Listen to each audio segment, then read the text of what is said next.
everyone, this is Kritika Pandey, second year BMS student. I hope you all are doing fine. Since BMS counseling is going on, so आप में से बहुत सारे लोगों को college मिल चुका होगा एंड बहुत लोगों को कॉलेज मिलने वाला होगा. So you must be wondering कि हमें कॉलेज में जाके क्या क्या करना है, कौन सी बातों का ख्याल रखना है. So being a senior I thought I should make a video about this. In this video I will be sharing the tips जो आप फॉलो कर सकते हो कॉलेज में जाने के बाद, जिससे आप एग्जाम्स में अच्छा स्कोर कर सकते हो और अच्छी सी मेमोरीज बना सकते हो कॉलेज में, जो मैंने फेस करा है, जो मैंने फेस करा है एंड जो मेरे एक्सपीरियंस रहे हैं based on those things. So without further do let's check out those tips.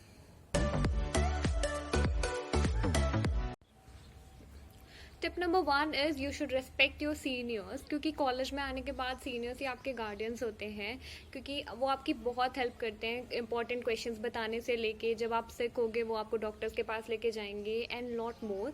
जो भी आप एक्सपेक्ट कर सकते हो एक गार्डियन से, वो सब हमारे सीनियर्स करते हैं हमारे लिए. और बस all they demand is respect. तो आपको थोड़ी सी रेस्पेक्ट देनी होती है. स्टार्टिंग में हम आते हैं तो हम देखते हैं कि थोड़े से सीनियर्स के टैंट्रम्स होते हैं अलग से, तो हमें लगता है कि यार हम क्यों करें, हम क्यों इनकी सुने, हमारा अकेला ही सब कुछ हो जाएगा, अकेले हम एग्जाम पास कर लेंगे और अकेले हम कर लेंगे. तो ठीक है, अकेले भी ये सब चीज़ें हो सकती हैं, बट सीनियर्स के साथ अगर आपके अच्छे रिलेशंस हैं, आपने थोड़ी सी कनेक्टिविटी उनके साथ बना रखी है, तो वो काफ़ी अच्छा होता है कि हाँ, वो आपको अपने बुक्स भी देते हैं और इम्पॉर्टेंट पॉइंट्स जो उनके टाइम में इम्पॉर्टेंट थे वो आपके बुक में मार्क कर देते हैं, और आप कभी भी उनके पास जा सकते हो हेल्प मांगने के लिए, अगर आपने उनके साथ अच्छे से कनेक्टिविटी बना रखी है. So it will be very good.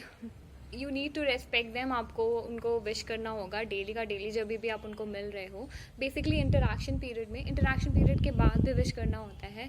Good morning, good afternoon, what ever you से. हमारे टाइम में तो इंटरेक्शन पीरियड वो होता है जो फ्रेशर्स के पहले वाला पीरियड होता है. उस पीरियड में हम सीनियर्स को आदरणीय डॉक्टर साहब नमस्ते बोलते थे, विच साउंड्स रियली फनी. तो ये मैं कभी इस पर एक पर्टिकुलर वीडियो बनाऊंगी जिसमें मैं आप बताऊंगी कि मेरा इंटरेक्शन कैसा रहा था सीनियर्स के साथ, जो आपको भी काफ़ी रिलेटेबल लगेगा जब आप कॉलेज में एंटर कर जाओगे, और काफ़ी मज़ा भी आएगा आपको. मैंने ऐसा सोचा है कि मैं इस पर ज़रूर एक वीडियो बनाऊंगी. तो हमारे टाइम पे तो नमस्ते बोलते थे, पर ये नमस्ते सिर्फ फ्रेशर्स तक होता था. फ्रेशर्स तक सारा इंट्रो पार्ट और जो भी आप अपने बारे में बता रहे हो, अपने पापा का नाम, मम्मी का नाम, आपने कहाँ से पढ़ाई करी, ये पूरा इंट्रो हमारा हिंदी में होता था, और वो एक प्रॉपर शुद्ध हिंदी होती थी. सो उस टाइम वो बहुत फ़नी लगता था. उस टाइम तो डर भी लगता था सीनियर से कि हम याद नहीं कर पाएंगे तो सीनियर्स डांटेंगे ये वो, पर बाद में फ्रेशर्स होने के बाद सब कुछ नॉर्मल हो जाता है, सीनियर्स भी चिल हो जाते हैं, तो इतना प्रेशर नहीं होता है इन सब चीज़ों का. बट मुझे ऐसा लगता है कि अगर आप किसी को थोड़ी सी रेस्पेक्ट दे रहे हो, और क्योंकि वो आपसे बड़े हैं, ऑब्वियसली वो कॉलेज में आपसे पहले आए हैं, तो उनके पास ज़्यादा एक्सपीरियंस है बुक्स का, टीचर्स का, एंड इस कॉलेज के बारे में हर चीज़ का. तो उस सिटी का भी, अगर सिटी आपको एक्सप्लोर करनी है, कहीं जाना है, किसी डॉक्टर को दिखाना है, या फिर कहीं किसी जगह पे घूमने जाना है, तो ये सब आप ये सब आप सीनियर से डिस्कस कर सकते हो. सो इसलिए मेरे को ये लगता है कि आपको थोड़ी सी सीनियर्स की रिस्पेक्ट करनी चाहिए, और अगर उनके साथ आप कनेक्टिविटी बना के रख सकते हो तो वो आपके लिए बहुत अच्छा रहता है. Tip number 2 is don't buy every book you here about. ऐसा बहुत बार हम देखते हैं कि कोई जूनियर आया, उसने सब्जेक्ट्स एक्सप्लोर नहीं किए, उसको ये भी नहीं पता है कि क्या क्या है ठीक से, उसने ना सीनियर से पूछा ना टीचर से डिस्कस किया, और उसने अमेजोन पे ऑर्डर प्लेस कर दिया या फिर बुक स्टोर पे जाके बुक खरीद लाया. तो this is not the right way.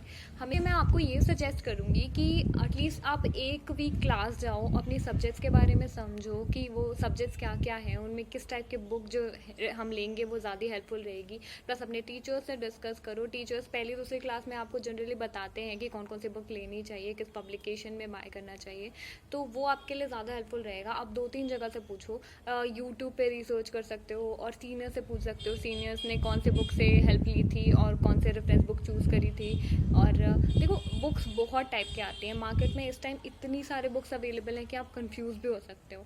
तो इसमें देखो, बहुत सारी बुक्स होती है, जैसे कि एक होती है कि जिसमें बहुत ब्रीफ में दिया होता है, एक पास करने के लिए बुक्स आती हैं, कुछ आती हैं रिसोर्स बेस्ड बुक्स आती हैं जिसमें हर चीज़ बहुत ज़्यादा एलाबरेटेड फॉर्म में होता है. कुछ ऐसी आती हैं जो पीजी पॉइंट ऑफ व्यू से चीज़ें लिखी रहती हैं. कुछ ऐसी भी आती हैं पिक्टोरियल फॉर्म में होता है, उसमें पिक्चर्स होती हैं, क्यूट पिक्चर्स होती हैं जिसके तो वो आपको अच्छी लगती है तो आप वो भी खरीद सकते हो। सो इसमें आपको रियलाइज़ करना है कि हमें किस टाइप की बुक अच्छी लगती है, हम कौन सी समझ सकते हैं, किस में हमको लैंग्वेज ईजी लग रही है। अगर देखो जल्दीबाजी में अगर आप बुक लेके आते हो तो इसके लॉसेस आपको क्या क्या होते हैं कि जैसे आप पहले दिन ऑर्डर प्लेस कर आए, आप बुक लेके आ गए स्टोर से, और फिर आपको बाद में पता चला कि जो मैं बुक लेके आया हूँ वो CCIM के सिलेबस के अकॉर्डिंग नहीं है, या फिर उसमें तो अच्छे से चीज़ें एक्सप्लेन ही नहीं करके रखी हैं, तो एक हफ्ते बाद आप उसी सब्जेक्ट की एक दूसरी बुक लेने गए, तो आपको इसमें क्या होता है कि डबल कॉस्ट आता है। सो और वैसे भी मेडिकल की बुक्स एक्सपेंसिव होती हैं, तो इसमें मैं आपको सजेस्ट करूँगी कि 1 वीक 2 वीक अपना ले लो, और जब भी एक बुक लो तो वो आपकी फाइनल बुक हो कि उसके बाद आपको वापस से दूसरे बुक्स के लिए दौड़ना ना पड़े। Number 3 is don't neglect your attendance. I can't comment about private colleges क्योंकि उनमें कुछ स्ट्रिक्ट होते हैं जिनमें 75% अटेंडेंस का नॉर्म है और कुछ में नहीं है, बट गवर्नमेंट में मोस्ट ऑफ में मैंने ये देखा है कि 75% अटेंडेंस मस्ट होती है एग्ज़ाम देने के लिए। एंड फर्स्ट ईयर में ही डिटेन हो जाना ये बहुत ज़्यादा ख़राब होता है, मतलब कि आपको एक सेल्फ डाउट हो जाता है और फिर अच्छा भी नहीं लगता है। तो इसलिए मैं बोलूँगी कि एक रफ़ आइडिया अपने अटेंडेंस का लगाते रहो कि हाँ मेरी इतनी अटेंडेंस है, मुझे इतनी क्लास की ज़रूरत है, तो मैं ये क्लास करूँगा। और वो क्लासेस आप मिस कर सकते हो जो आपको इम्पोर्टेंट नहीं लग रही है, पर वो भी तब मिस करो जब आपकी अटेंडेंस थोड़ी सी हो चुकी है या फिर इतनी ज़्यादा शॉर्ट नहीं है। पर अगर शॉर्ट अटेंडेंस है तो आपको सारी क्लासेस करनी है। अटेंडेंस सिर्फ एग्ज़ाम देने के पॉइंट ऑफ व्यू से इम्पॉर्टेंट नहीं है, एक रेगुलर स्टूडेंट के लिए पढ़ाई में भी अच्छा एक रेगुलर स्टूडेंट पढ़ाई में भी अच्छा हो जाता है as compared to irregular student, क्योंकि वो डेली टीचर से कनेक्ट हो रहा है, डेली टॉपिक्स को पढ़ रहा है, और पढ़ने पे टीचर थोड़े मोटे टेस्ट लेते रहते हैं, श्लोक वगैरह पूछते रहते हैं, तो उनका क्लास में ही थोड़ा बहुत ना तैयार होता रहता है। और अगर आप घर पे बैठे हुए क्लास नहीं जा रहे हो तो ठीक है, ये भी आपका होता है कि आपका थोड़ा सा उनके कंपैरिजन में थोड़ा सा वीक भी हो सकता है वो पार्ट। तो अगर आप सीरियस हो, आपको BA MSc करना है, प्रॉपर क्लासेस करो तो वो ज़्यादा बेटर रहता है।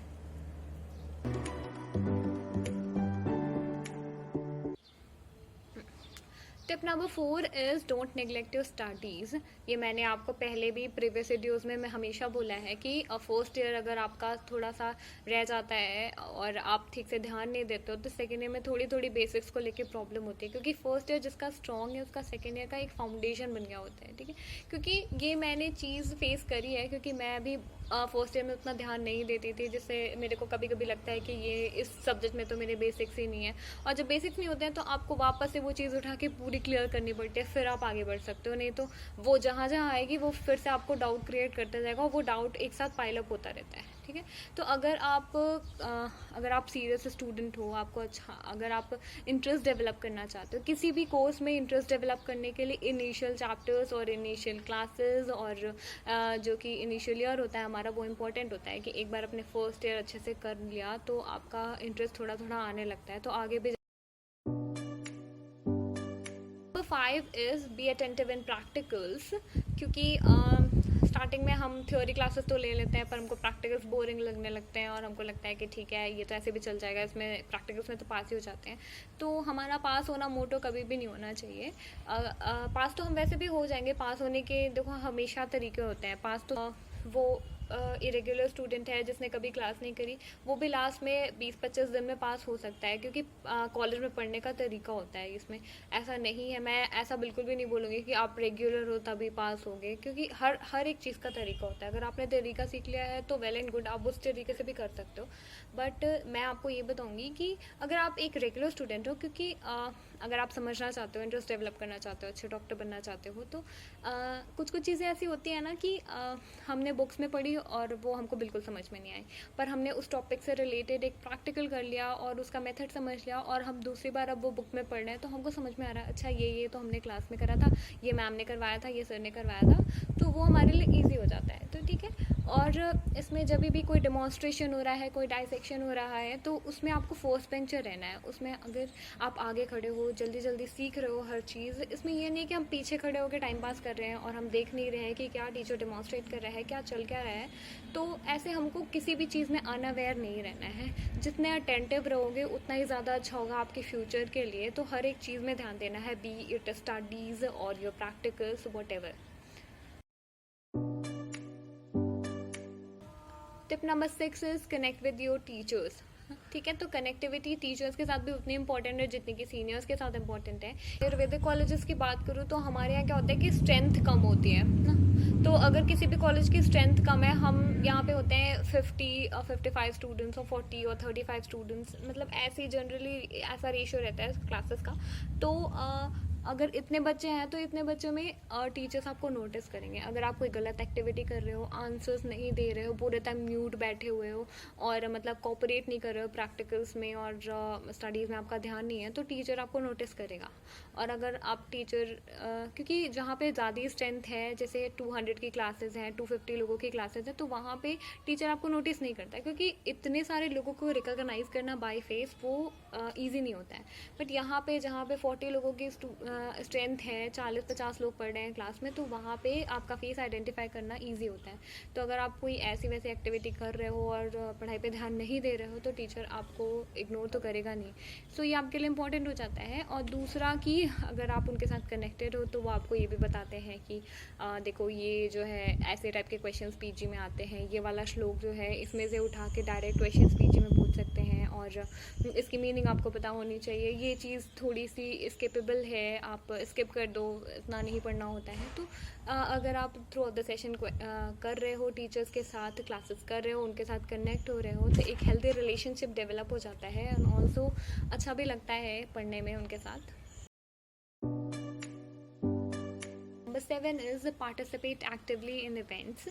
सो ऐसा होता है कि कुछ लोग सोच के आते हैं कि हम तो स्कूल में भी किसी चीज़ में पार्टिसिपेट नहीं करते थे और हम यहाँ पे भी नहीं करेंगे, क्या है जो अगर फ्रैंक हो गया है बात करने में और अपने आप को प्रेजेंट करने में, वो ज़्यादा अच्छा जा रहा है। क्योंकि आगे जाके आप AMO का एग्ज़ाम दोगे या फिर किसी चीज़ का एग्ज़ाम दोगे, किसी हॉस्पिटल में ज्वाइन करोगे, तो वहाँ पर आपका इंटरव्यू हो सकता है और इंटरव्यू होगा तो हर चीज़ आपकी देखी जाएगी कि आप किस तरीके से अपने आप को प्रेजेंट कर रहे हो।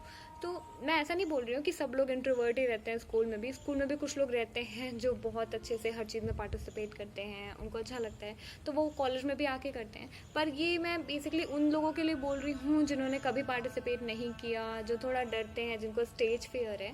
तो मैं ऐसे नहीं बोल रही हूँ कि फर्स्ट डे आपको आना है और आपको सारे सेमिनार्स में पार्टिसिपेट करने लगना है, पर छोटा चीज़ जैसे कि कोई ग्रुप की एक्टिविटी हो रही है उसमें ही पार्टिसिपेट कर लो। पहले ग्रुप वाले में पार्टिसिपेट करो, फिर ट्रायो में, ड्यूओ में, और फिर आपको कॉन्फिडेंस आएगा कि हाँ मैं अकेले भी कोई अपना प्रोग्राम प्रेजेंट कर सकता हूँ। Socialise your self when you are in college, अपने जूनियर्स के साथ, सीनियर्स के साथ एंड ऑल्सो बैचमेट्स के साथ फ्रेंडशिप बनाओ और जैसे ही टाइम मिले उनके साथ ट्रिप्स प्लान करो, बर्थडे पार्टी सेलिब्रेट करो। और वैसे भी जो आपकी सिटी है जहाँ भी आपको कॉलेज अलॉट हुआ है उस सिटी को एक्सप्लोर करो, आसपास की जो सिटीज़ हैं वहाँ के लिए भी ट्रिप्स प्लान करो।